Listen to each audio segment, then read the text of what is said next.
If I was you, I'd be asking for a refund. Everything they do for DOC, they need to defund. Lazy guards, double cells, everything in here is hell.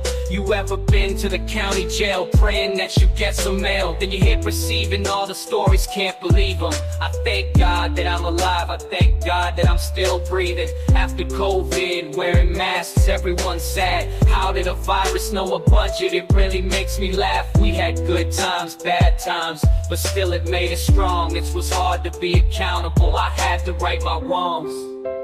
But now I'm long and forgotten, they forgot about me. Welcome to another compelling episode of the Defund DOC podcast, your #1 premium community to hear true prison stories, conniving prison politics, and radical prison reform solutions that will end recidivist crime in America once and for all. Please welcome our hosts, Linda and Daniel J. Sims, as they delve into another hard-hitting and thought-provoking episode.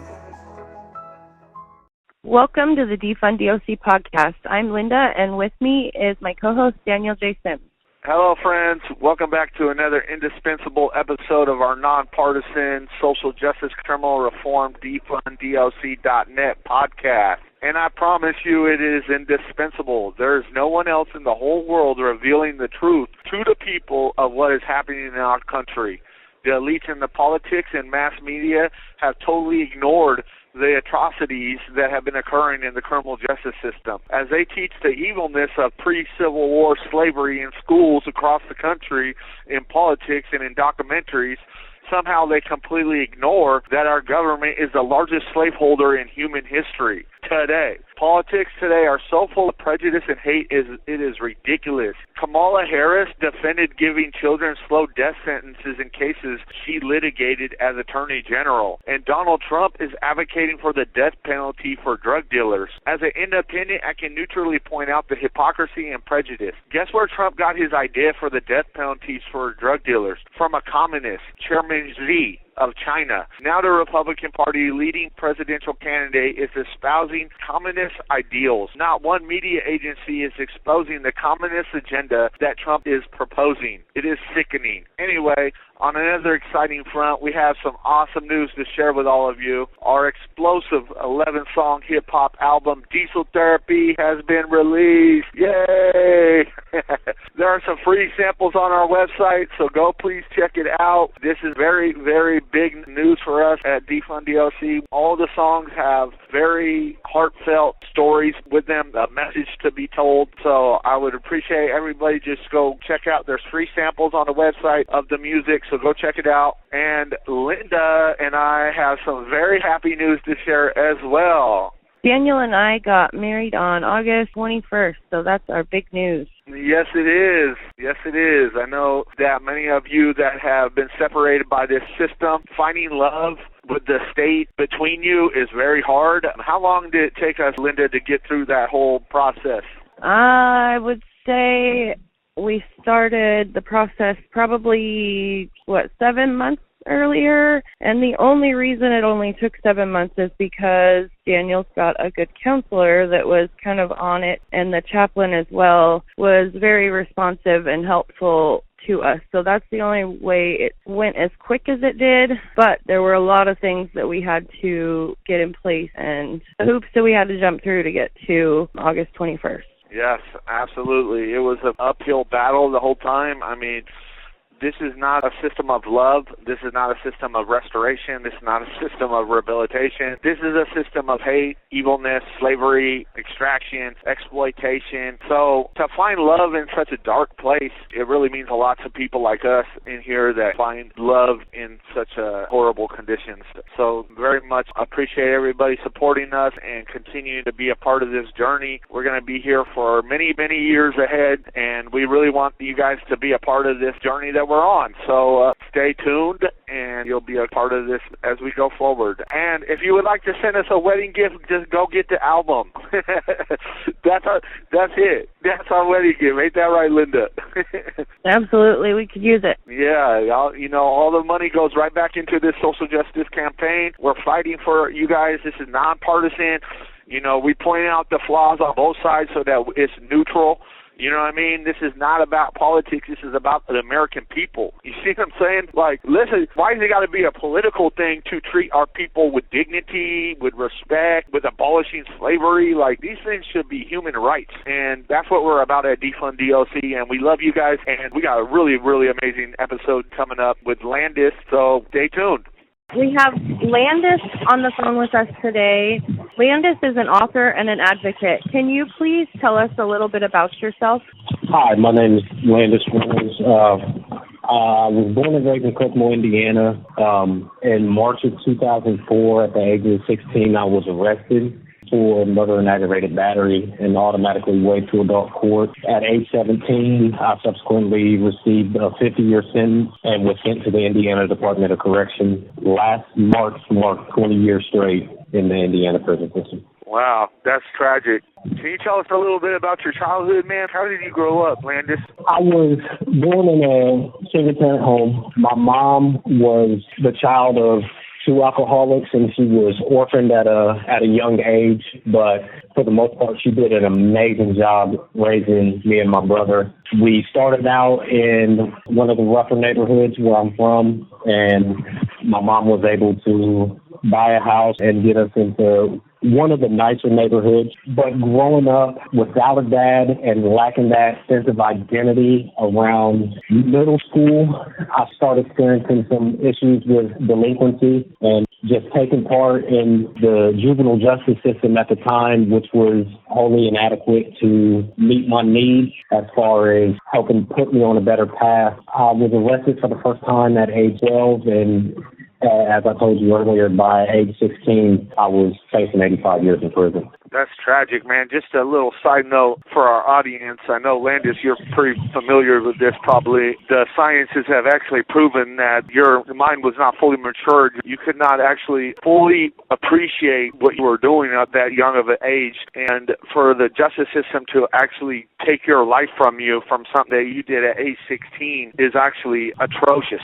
You know what I mean? And so definitely need to continue to fight against this, sentencing our children of America, our sons and daughters that are not fully formed in their brain and their maturity and their thinking, and yet you're giving them these crazy slow death penalties. You know what I mean? Without a doubt. So the United States Supreme Court actually found and cited those scientific findings that you're talking about, that adolescents are physiologically incapable of thinking at that level of adults. They say that the human brain does not fully mature until age 24. And I can certainly attest that I had no clue what the ramifications of my actions would be at that age. Not to get into the specifics of my crime, but I never knew that things would snowball into what they snowballed into, and it wasn't until my mid to late 20s that I actually grasped the ramifications of my actions, not only for me and my family and my children, but for my victim's family also. Yeah, that's important that you put that in there, because it's like, here you are, a grown man, somebody that's on the path of restoration and rehabilitation, and for you to highlight the victim is very impactful. And I know our community out there knows this. A lot of people know this, that our people are not defined by their worst moments. You know what I mean? For a system to define you and take your life away for what you did in your youth, in your childhood, and then basically kill you for that, I feel like it's a really corrupt system, you know?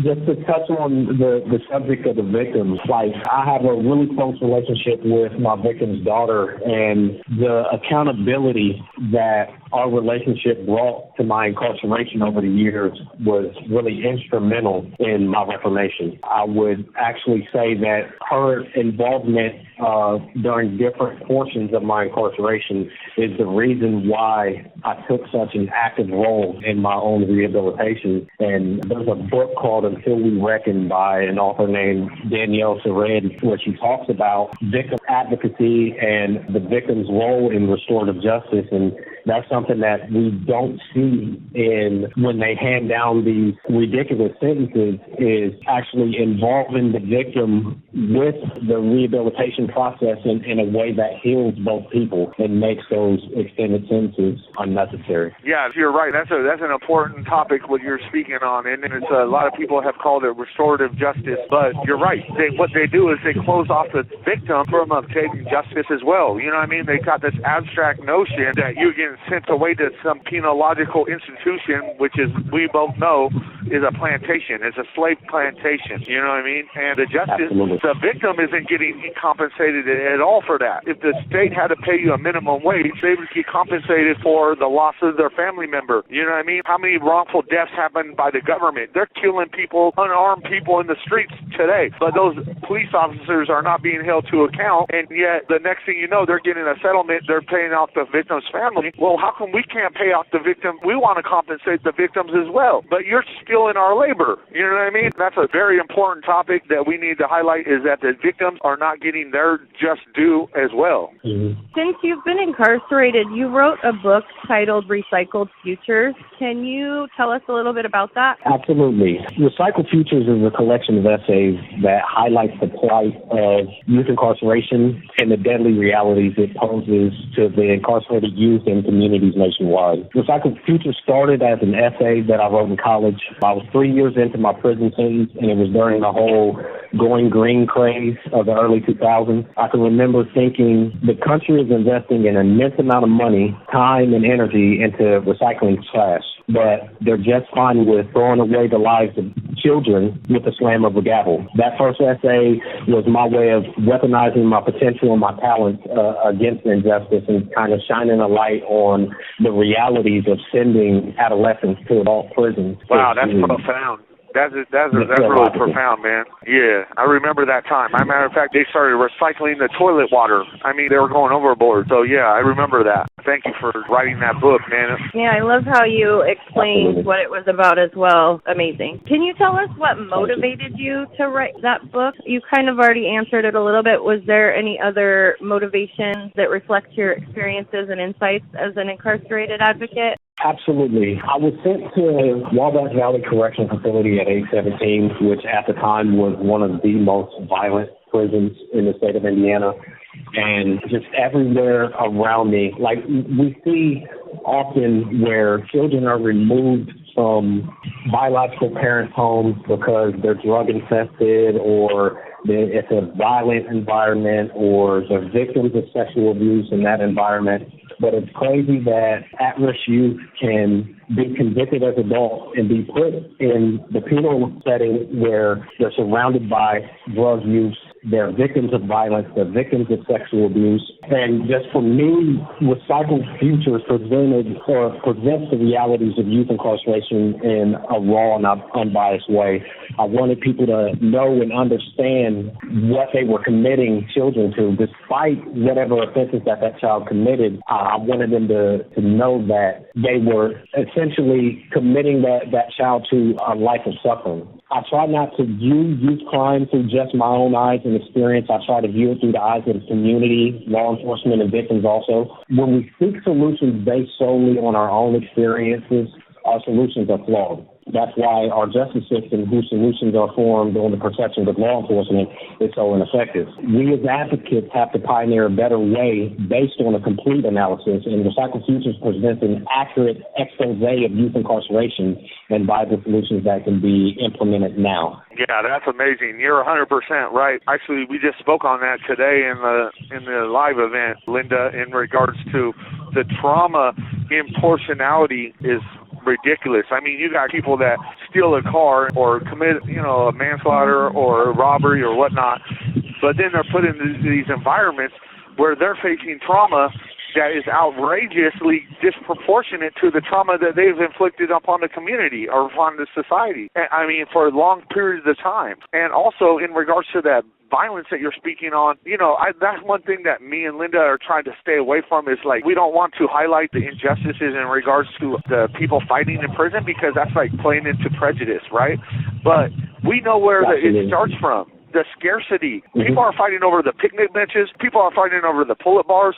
People are stabbing each other over commissary. This is all by design. You know what I mean? The gangs are started from the scarcity. The minute that we take away scarcity is the minute that our people can start rehabilitating, you know? Can you discuss some of the most significant challenges you believe individuals face within the prison system, and how does your advocacy work aim to address these issues? As Daniel alluded to earlier, the most significant challenge faced by prisoners is being stuck in violent, drug-infested environments without the necessary tools for reformation. Whether some care to admit it, prison is, as Daniel said, profit-driven, not rehabilitation-driven. Contrary to popular belief, the 13th Amendment did not end slavery, it expanded it. That's the reason why we have 2.3 million people incarcerated, more than any other country in the world. Prison is a business. The profit motive directly undermines reformation. Many prisons are actually implementing policies and create a culture that literally manufactures monsters and returns them to the community. So the number one challenge that we have to overcome is fighting back against that negativity just on a daily basis. And with respect to my advocacy, you have a lot of advocates and activists that believe that shining a light on prisoner struggles and giving prisoners a voice is important. And advocacy that focuses on giving prisoners that voice is important, but it has two drawbacks. First, because of our status as prisoners, we lack credibility with society at large. And second, voicing the reality of oppression, there is nothing to tangibly counter that oppression. Like, one analogy that I like to use on this subject is like if a person falls into a deep hole and breaks their leg, we can lower a microphone down there and have them talk about their experience, but that's not going to get them out of the hole, and it's not going to fix the injury that they suffered. My advocacy work is focused primarily on what activists Alafumi Taiwu calls constructive politics, or the building of programming and structures to proactively counter the culture and purposeful initiatives that keep prisoners broken. My work is targeted the prison's profit motive, the lack of reformative education, and what George Jackson referred to as the prestige of power, with the primary pillars supporting the expansion of the prison industrial complex. I applaud you on that, man. Every single thing that you just said, man, that's exactly what Defund DOC is advocating against, like in regards to how they're extracting money from our families, how they're keeping us as slaves, stealing our labor, how they're surrounding us in environments, warehousing us, surrounding us with violence that could be changed overnight if they allow us to have a decent minimum wage. You know what I mean? The scarcity is what creates gangs and violence. And so I applaud you, man. You got a big voice. What I come to find, actually, is that as a prisoner, you have a larger credibility in society than you might imagine. People are out there hungry for the truth. And the truth is, we have the biggest slave class in human history today. You know what I mean? Absolutely. And today, we are a kleptocracy stealing millions of people's wages. The government keeping their foot on people's neck and keeping them in poverty, keeping them in ignorance. So you're really doing a public service for our country, and keep doing what you're doing. Can you tell us about any projects that you're currently working on?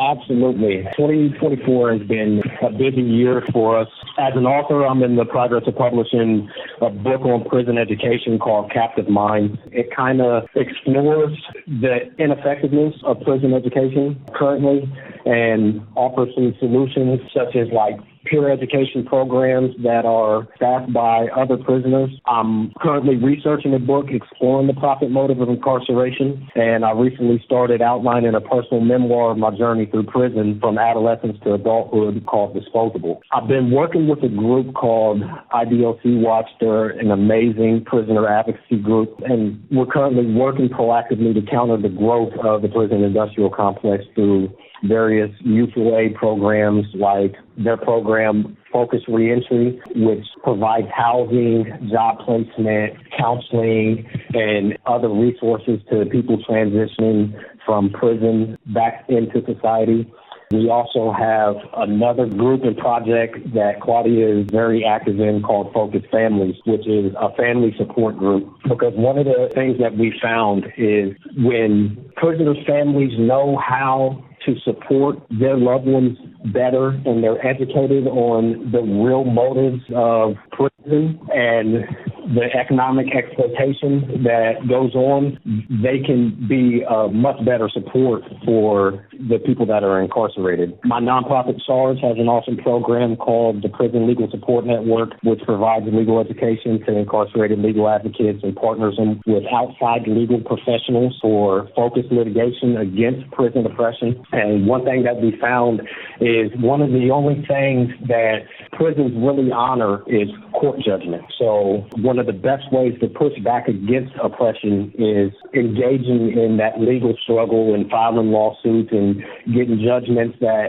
put the oppression and the abuses that occur in these prison settings into the public eye. I'm also working with an amazing juvenile justice advocate, and we're creating a pre-prison curriculum for youth incarcerated as adults under the Recycle Futures banner. And basically what we mean by pre-prison curriculum is I went from being a sophomore in high school to being dropped in the most violent prison in the state of Indiana, and I had no tools to cope with that. So the pre-prison curriculum is meant to take youth incarcerated as adults who are facing considerable sentences and provide them with the knowledge that they need not only to survive, but to thrive in the prison setting. So a lot of the pitfalls, I experienced a lot of failures and setbacks because I didn't know how to react to certain things in the prison setting. I didn't know that gangs were a trap. I didn't know to stay away from certain hustles, and it made my reformation process harder. So the pre-prison curriculum delves into a lot of those issues and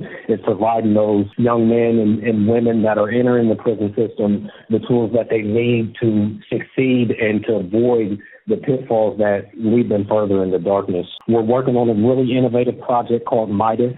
MIDAS stands for Mobilizing Inmate Development and Scholarship, which is meant to provide a meaningful alternative educational resource for prisoners. One thing Daniel can probably attest to also is the complete lack of educational opportunity in prisons. Our first program, the Language Education Enhancement Program, was formed in response to IDOC's refusal to provide adequate learning materials to immigrants attempting to learn English in order to obtain their GED. So MIDAS is looking for ways to bolster prison education because without a doubt, education is one of the greatest tools in giving guys, men and women, the reformation that they need. And Claudia also just launched a really amazing spousal support group called Captive Hearts that's for men and women who are involved in relationships with people that are incarcerated to give them a resource to help meet their needs and to better meet the needs of their loved ones that are incarcerated. Wow. You are an asset, man. You are really an asset for our country, man. And we are so thankful that you are a part of this. I mean, you're doing more things than people out in the society are doing. And yet our country has demonized you. They have vilified you. They have dehumanized you. They have oppressed you. And yet you are giving back to society tenfold in goodness and love. How do you do that? One thing that I found is looking around at the men and women that I've been surrounded by, well, not women, obviously, but the men that I've been surrounded by for the last 20 years, there's a common theme. There's a ridiculous amount of talent in prison, whether it's artistic talent, music, writing, athletic talent. And I have a theory that some people have different religious beliefs, but I believe there's a spiritual component to what goes on in a lot of these men's lives. I think they have a greater purpose and a greater potential, and they are attacked more to keep them from realizing that potential. And even with me, myself, my greatest fault was my conviction. Had I not come to prison, I know that I could have achieved great things before, but I understand that just because I came to prison doesn't mean that I will not achieve great things or I can't achieve great things currently. And just like once I published Recycle Futures to so many guys in this environment, so I think it's up to us to be beacons for the other men and women and to show them, because the more people that step into our purpose, the way that you and I have, Daniel, the quicker we can break the system and start changing lives in positive ways.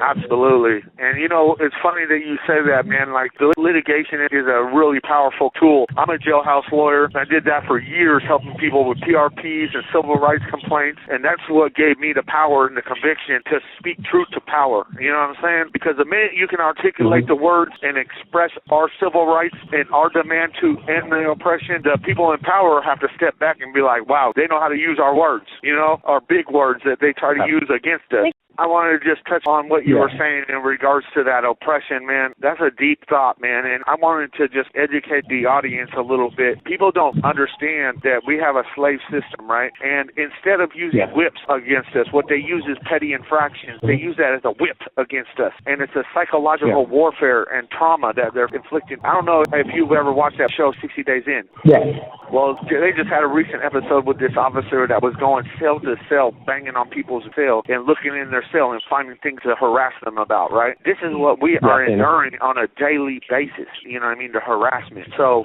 that oppression, it like eats your soul. I just wanted to highlight that in regards to your comment about the oppression. People, they want to gloss over that, but that is inflicting a lot of trauma on our people. Yes, without a doubt. And I think the public is looking at they see things like the CEO nitpicking with people as not a big deal, but I literally just came from a prison where a guy named Richard Canada, we called him Bucky, was handcuffed and thrown down a flight of stairs and lost his life. And the 4 officers that was responsible for it didn't go to jail. They received promotions. The prison that I was previously at, it wasn't uncommon for you to be taken out in handcuffs and to spend the next 2 weeks in the infirmary with a broken jaw. And in fact, there's an older man, he was in his 50s, his name is Matthew Chesterton, that was actually beaten to death. And 2 officers was fired, but they did not receive any charges at all. So the public believes this to be a safe environment, conducive to rehabilitation, but it's the absolute opposite. We endure all type of violent oppression on a daily basis, and the men and women who still manage to maintain their humanity and attain some level of reformation in spite of the oppression and abuses that we endure are true heroes. Absolutely. I mean, I literally have not gotten virtually any education from the state. Everything is self-taught. I spent hours in the law library learning and educating myself and furthering my understanding of the slave system that we have today. And you're right. These officers are so full of prejudice towards our people. They would rather see us sleeping on concrete, drinking water, and eating bread, and working 12-hour slave labor shifts. That's their ideology. The hate that they and the prejudice towards us. It's not like, hey, you're a fellow citizen, I really like to help you turn your life around. No. They think that we deserve to be chained to the concrete. It's a horrible existence. I mean, think about solitary confinement. I've done years in solitary confinement, and what it does is it rewires our brains to make us more antisocial. It takes you a long time to reacclimate to a communal setting because your brain has been so traumatized by the antisocial solitary confinement. I mean, Landis, I know you could testify to the same thing. Man, it was a struggle just to get up to brush my teeth after a long time in solitary. You know what I mean? Like the depression is so traumatizing. What strategies have you found to be most effective in advocating for systemic change within the prison system, and how can others get involved in this? That's an amazing question. Systemic change requires increased coordination with outside support structures and increased coordination internally across racial and socioeconomic lines. So prisoners are isolated. The amount of change that we can create is limited unless we have people on the outside to help us facilitate that change. So coordinating with outside people and building those structures with people on the outside is huge. And also within the prison setting, just being able to coordinate with people of different races, different belief systems, and create that unity to bring about change within the prison system is ridiculously important. Change requires the weaponization of the judicial and the legislative system that facilitated prisoners' abductions from their communities for purposes of economic exploitation and not rehabilitation. Justice and democracy has always been a communal concept, not an aristocratic one. So when you hear these court systems talk about justice and they have a different definition of what justice is. It requires comprehensive investigation and exposure of the abuses and the true motive underwriting prison expansion, which, as Daniel said earlier, is neo-slavery and economic exploitation. Systematic change requires building structures to facilitate true education in the correctional setting, and because education is the main catalyst for change. One way that they keep us broken is when we come from these broken public school systems, that lack of education creates a primal thinking pattern. And when we receive meaningful education, it breaks that pattern. So in order to bring about those systemic changes, we have to facilitate meaningful education across the board in the prison setting. One thing that, and I'm actually doing a lot of research on it right now, is over 60% of people in prison are functionally illiterate. And that is a huge cause of the levels of violence and the recidivism that we're experiencing nationally. How has your journey through incarceration influenced your perspective on rehabilitation and reintegration? Encountering prison firsthand destroys your faith in the system.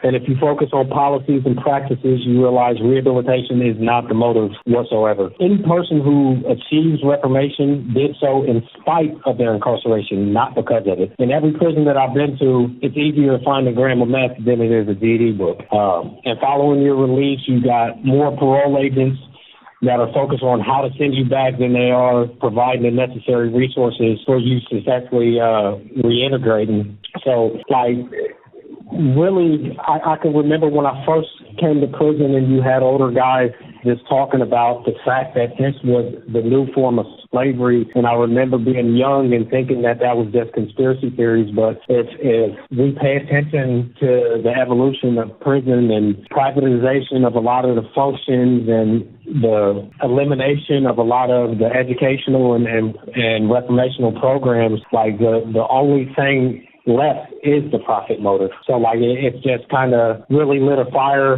under me to get with like-minded people and start to build structures that are going to provide the necessary tools to fix people in these environments, so they're not just breaking us more and sending us back out into these communities just basically to keep the cycle of incarceration going. Yeah, that's profound. So I agree with you 100%, man. It's like you said, literally able to find a gram of meth or a gram of heroin or a gram of cocaine in these prisons easier than to find an education or to find some career training or even mental health counseling in here, and that's not by accident either, man. During COVID, there was no in-person visits, and these prisons were full with drugs. Where are these drugs coming from? Right. It's not coming from our families. We know where it's coming from, you know what I mean? And for them to continually demonize our families and friends as being the ones that are smuggling the drugs in, that's not true. We know it's not true, No. Yeah, absolutely. I think that this whole system, it starts from that very motive, like you said. When they can profit off our labor, they no longer have an incentive to rehabilitate us. They have no incentive to restore us, you know what I mean? Their incentive is to keep us in here, keep us stupid, like, they did with the slaves prior to the Civil War. It was unlawful for you to educate a slave to read or any of that. That's exactly what they're doing today. You can't even get higher education unless you get a third-party educational opportunity. So, yeah, I agree with you, man. We need to change the paradigm, What is your vision for the future of the prison system, and what changes do you believe are necessary to create a more just and equitable environment for those incarcerated? That's an amazing question. Personally, my ultimate wish is a country with no prison system, the same way the creators of the Underground Railroad envisioned a world without slavery. But short term, we must force an immediate transition to a non-profit form of incarceration. When I say non-profit, I don't mean involving NGOs. I mean wholly removing the profit motive from corrections. By removing the corporate hand from the correctional cookie jars, you displace the financial incentive to incarcerate. And the only way to change the system is removing that financial incentive. I don't mean to interrupt you, but you exactly hit on what Defund DLC is about. The number one thing that we're trying to end is prison slavery, because you take that out, all of a sudden people are getting rehabilitated, getting restored, and getting re-entry back into society. These long sentences is because they're stealing people's labor, Yeah. So one thing that I found in my research of the Indiana prison system is they create all these funds, So we have the Recreation Fund, the Corrections Drug Abuse Fund. And what they do is, on the surface, it looks like they're using these monies to fund rehabilitation. But really what they're doing is they're taking the money and they're putting it in interest-bearing savings accounts. You can actually find this in IDLC policy, placing it in interest-bearing savings accounts where they profit off of the money that's supposed to be used in this programming. And because the more money is in these accounts, the more they profit off of it. They don't use the money for the rehabilitative purposes that they were earmarked for. So, like, we could go on all day talking about GPL and Horizon, Centurion, these different companies providing medical services. Right now, we got Ivy Tech, and they can barely help an individual get a GED. But what changes are necessary to create a more just and equitable environment for the incarcerated? I'm going to be 100% honest. I don't know if it's possible to make a system founded on principles of injustice or inequality just and equitable. But the only way to create the possibility for such a change would be first, as I said before, wholly removing the profit motive, then make a meaningful investment in holistic, effective reformation, such as intensive educational programming, college, restorative justice practices. Incarceration needs to be more humanizing and not dehumanizing. So, like, the same way you got sober living facilities that kind of mirror society and help people to stay in tune with what they need to do in order to be successful adults, prison needs to head in that direction. But as long as it's a situation where we got the 13th Amendment, which is essentially authorizing slavery for anybody that's been criminalized, it's going to continue to get worse and worse and worse. Which we know is a pretext that has been around for generations. They've used different pretexts. They use debt to make people involuntary servitude, which is slavery. Then they use war when they enslave their captives. And then they use African-American descent to enslave them. And now today, currently, is felons. So, yes, you're right, man. There's nothing new under the sun. It's basically what I call, like, neo-feudalism, where a lot of people don't understand that America started as a penal colony. They took the undesirables and they sent them over here to exploit the resources, and it's the same now. The 13th Amendment took them from African slaves to multicultural slavery because, like I said before, there used to be a racial disparity to incarceration, but right now the Indiana Department of Correction is north of 73% white prisoners. So it's more a socioeconomic thing. It's about poor, the haves versus the have-nots. Absolutely. And as long as they're allowed to exploit that labor, things are going to continue to get worse. I like your terminology, Landis, in regards to multiculturalism, slavery. This is not about white, black, Hispanic. No, this is about an American people thing. This is all multicultural. We need to get together and quit letting these elite use their bully pulpit in the media to demonize the American people that get in trouble. You know what I mean? Like, these people need to be socialized. They need to get treated with humanity and education and restored and re-enter society so they can be with their mothers, their fathers, their children. And instead, we're just having this corrupt system.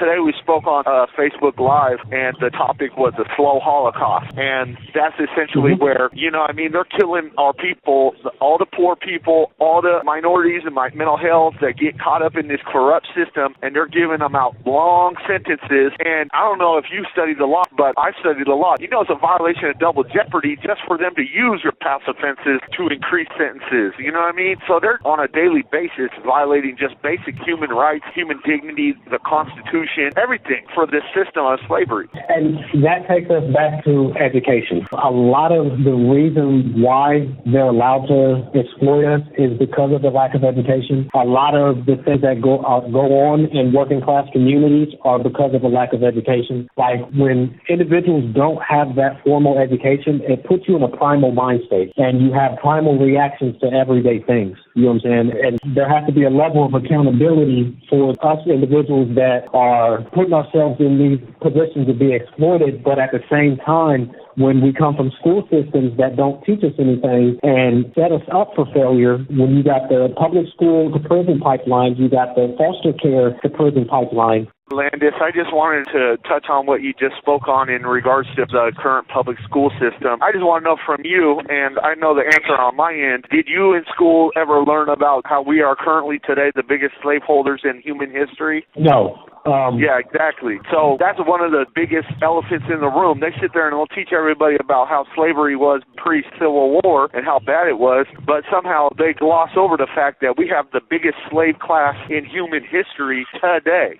You know? With respect to the slavery thing, it's hilarious. So recently, Nikki Haley, who was running for the Republican nomination, they asked her what the Civil War was about. And there was all this flack because she didn't say the Civil War was about slavery. And without a doubt, she didn't say the Civil War was about slavery because it wasn't. There's a lot of historical record on the fact that the Emancipation Proclamation had nothing to do, like the Civil War didn't start because Lincoln wanted to free the slaves. If you read in people's history of the United States by Howard Zinn, Lincoln gave a speech specifically stating that he believed in white superiority, and if there was to be one class assigned to the inferior position, that he would rather it be blacks. The Emancipation Proclamation just came about as a means to help them win the war and a way for them to expand slavery.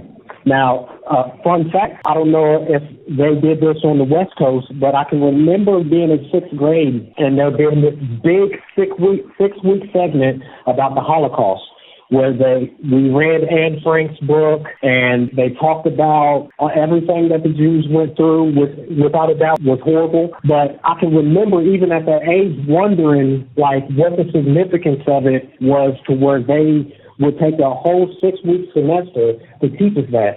And now as an adult with the education that I have now, they were trying to frame our definition of genocide.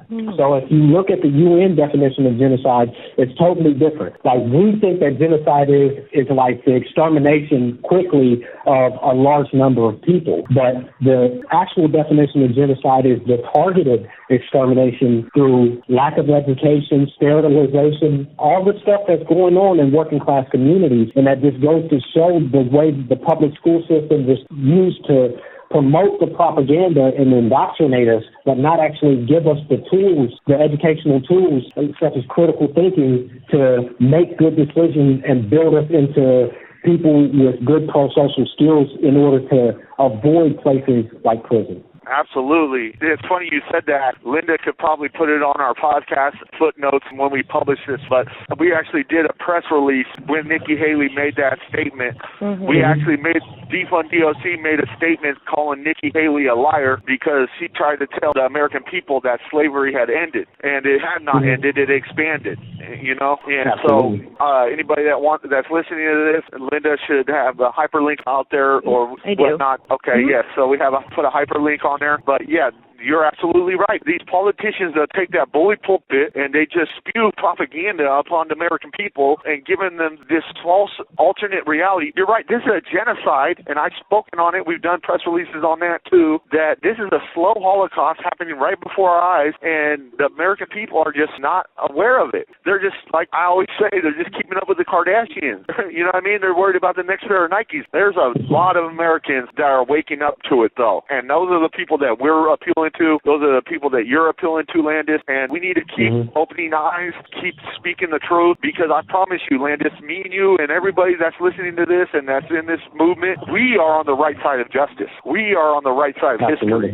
With your personal experiences, what would you say the moral of your personal story is? The moral to my story, I would say we are not defined by our crimes. We are not defined by our mistakes. We are not defined by the ghetto we come from or our family histories of addiction. Many of us were dealt a bad hand in life to start with. But at any given time, you can toss that hand in and make life rebuild. I tell a lot of the people that after 20 years of incarceration, one of the things that I've really embraced in the last 5 years is prison cannot limit you unless you allow it to. Daniel is an amazing example of that with the books that he's published and what you guys are doing with the podcast.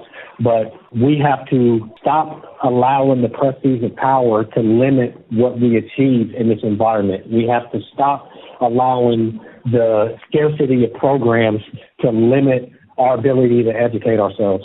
We have to understand that because we come from broken backgrounds doesn't mean that we have to remain broken. And once we start to embrace our self-worth and start to make choices and actions and decisions that reflect the amazing purpose and potential that we have, that's how you break the system. I look around every day and I see people that are broken, that choose to victimize each other, that are chasing addiction, and they're in drug-induced stupors every day to where they can't invest in themselves. They can't invest in the next man. They can't fight back against a system that is literally trying to take their life. So with my personal experiences, the moral to my story is when they give you lemons, make lemonade. Like one common thing that people say is diamonds are created through an immense amount of pressure. You know what I'm saying? So allow the pressure of incarceration to turn you into a diamond. And that's the biggest thing. We just got to see our own self-worth, and we have to commit to working together and not against each other to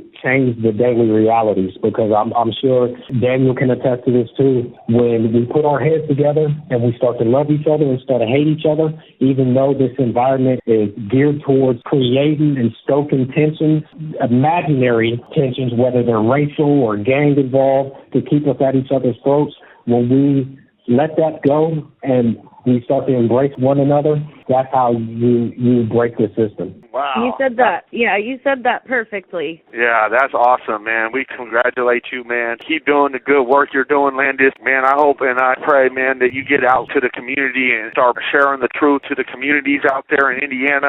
And, man, if you could give a piece of advice to someone starting their journey as an advocate or activist, what would it be? Advocacy and activism, a lot of times we allow our passion and our anger to drive our actions, which passion is an amazing thing. One of the things that's allowed me to be most effective, and I can see this in Daniel too, is I educated myself.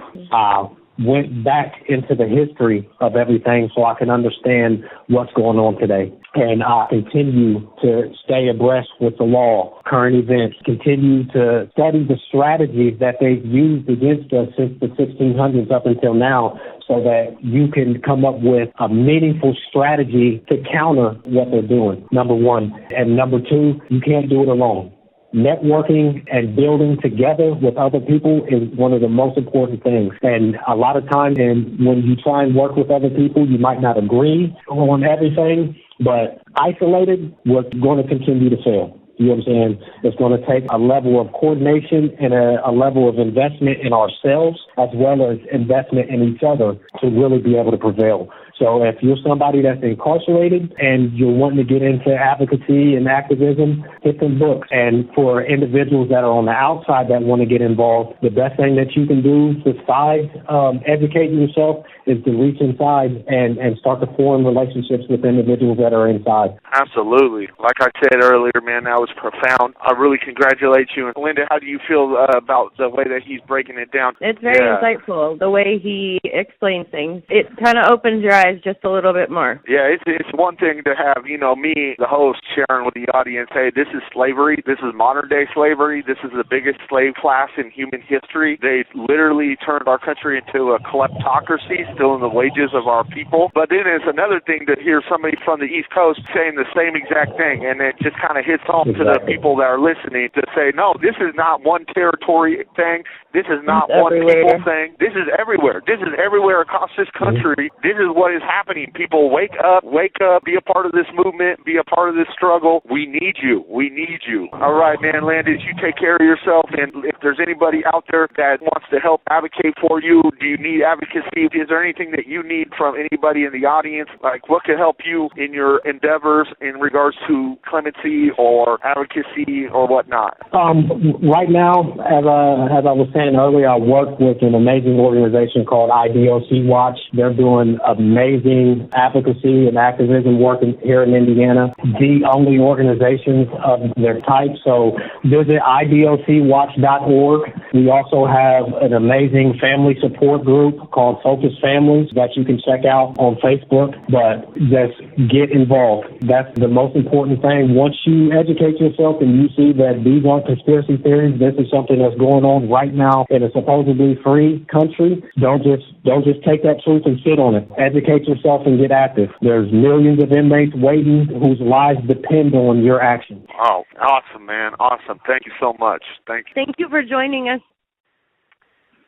Hey friends, another episode is over. We want to keep improving this podcast, so we need your suggestions for future episodes. Also, as you know, I have been in prison almost 20 years, so if you have any questions about the criminal justice system, feel free to ask and I will try to answer it. Please email your suggestions or questions on our website. Do you have a social media community that you can share our posts with? Please join our social media platforms and share our posts. That really helps. Also, I know you are busy, but taking one moment to do a review would help us tremendously. Thank you all. Start the long and forgotten, threw away the key, gone and forgotten, they forgot about me.